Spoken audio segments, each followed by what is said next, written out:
paartii biyya kana hin ceesisaa kan jedhu uummanni sin beeka. Nutis immoo keessoo keenyaan jechuudha. Amma nurraa darbee dhaloota fuulduraatiif illee kan abdii ta'u jennee kan abdannee jirru filachuudhaaf itti gammannee jirra.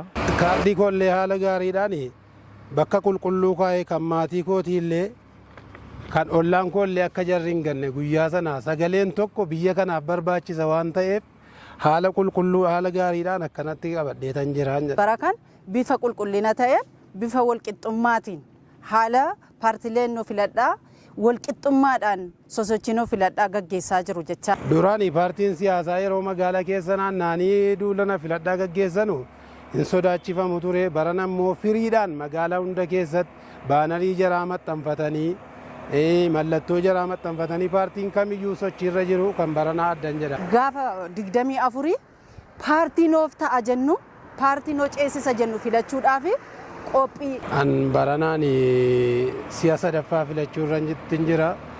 Sochiin baranaa immoo baay'ee mijataadhas. Haala dimokiraasawaa ta'een filachuudhaaf qophoofneerra.